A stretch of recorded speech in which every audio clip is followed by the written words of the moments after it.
Hello and welcome to interest.co.nz and welcome to 90 Seconds at 9am where we wrap up the major events from overnight. I'm Gareth Vaughan sitting in today for Bernard Hickey. Now we'll kick off today with Federal Reserve Chairman Ben Bernanke, who was speaking at a US Senate Banking Committee early this morning. Bernanke said the economic outlook in the world's biggest economy remained unusually uncertain. Bernanke said the Fed was still prepared to take further policy actions should they be needed to boost economic growth. Now, given the Fed's Open Market Committee has had its benchmark interest rate close to zero for an extended period and is committed to keeping it there, the question is what other options he might have. And Bernanke says these could include reducing the rate that banks pay on reserves held by the Fed and using the central bank's balance sheet. Meanwhile, while this was going on, the New Zealand dollar slipped from about 71.85 US cents to about 71.15 as US stocks dropped and treasuries rallied.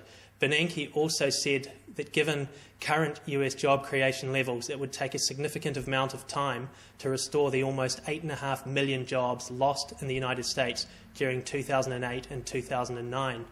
Meanwhile, figures out from the Bank for International Settlements, that's the central bank's bank overnight, show that banking activity globally picked up during the first quarter of 2010.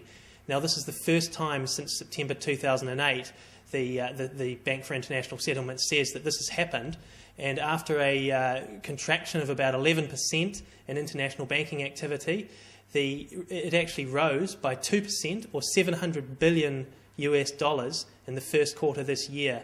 This was highlighted significantly by a major recovery in developed countries, with British and US banks issuing about half of the increase in loans during the first quarter.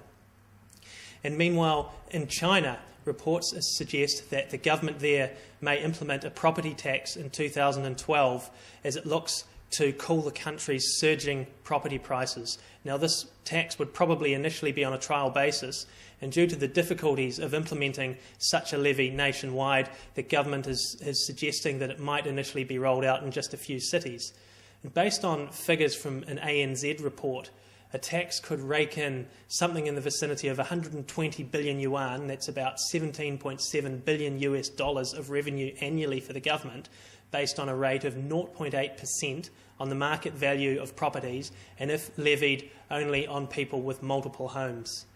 That's 90 Seconds at 9am for this morning, and I'm Gareth Vaughan at interest.co.nz.